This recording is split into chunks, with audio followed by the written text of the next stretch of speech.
Salut! Alors je te fais une petite vidéo rapide comme ça de bon matin pour t'expliquer qu'est-ce que c'est qu'une projection. Une projection en psychologie, tu peux vraiment voir ça comme un filtre, quelque chose que tu superposes à la réalité, à une réalité objective en imaginant que ça existe.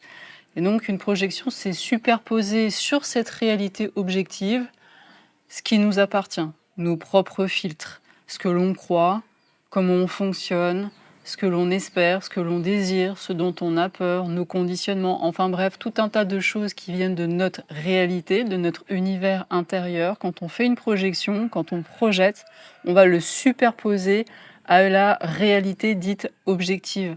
Tu peux vraiment imaginer comme une paire de lunettes teintées, on dit voir la vie en rose. Eh bien, tu as cette paire de lunettes teintées de qui tu es, de tout ce que tu penses, crois, ce que tu désires, ce dont tu as peur, et ça, tu le rajoutes sur la réalité. Faire des projections, projeter, on le fait tous. Et c'est pas forcément un problème, c'est juste d'être conscient que ça existe.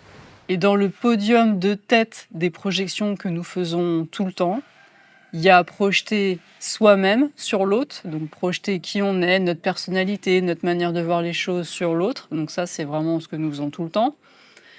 Et il y a aussi projeter des figures de notre histoire. Et bien sûr, papa et maman, c'est vraiment les deux figures principales de projection.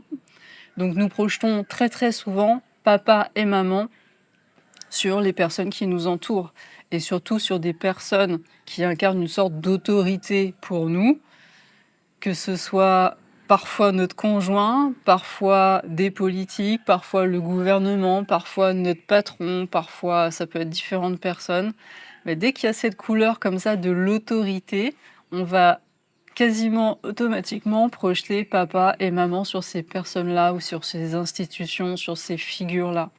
Parfois, la projection, ça va ajouter une couleur plutôt sympa, plutôt agréable, plutôt plaisante sur la relation. Et puis parfois, la projection, ça va teinter la relation ou la situation d'une manière qui va être plutôt désagréable, inconfortable, ça va amener de l'insécurité et parfois ça va créer un cauchemar. Donc quand on voit que dans une situation c'est compliqué, quand on voit que dans une relation ça part en vrille, ça peut être intéressant d'avoir conscience de ce mécanisme des projections juste pour regarder.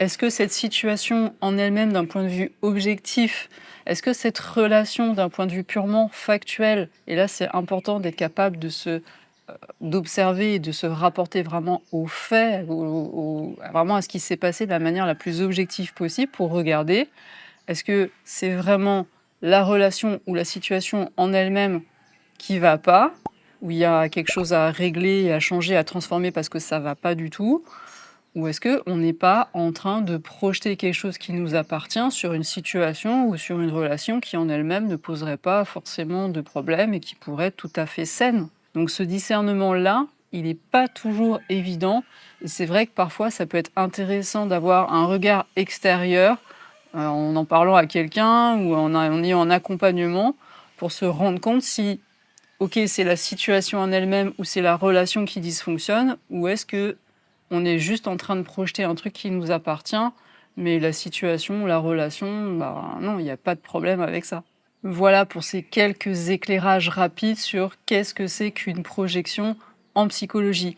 Si tu as des questions, n'hésite pas à utiliser les commentaires pour les poser. J'espère que maintenant c'est plus clair pour toi. Et si tu as des exemples de projections courantes que tu as tendance à faire, ça pourrait être rigolo que tu les mettes aussi dans les commentaires. Ça peut être sympa pour illustrer ce propos d'avoir différents exemples pour aider à mieux cerner les différentes projections possibles, toutes ces projections courantes qu'on a vraiment tendance à faire tout le temps au quotidien. Voilà pour les projections, je te remercie de tout cœur pour ta présence et je te dis à très vite pour de prochaines vidéos. Prends bien soin de toi, je t'embrasse. Bye bye.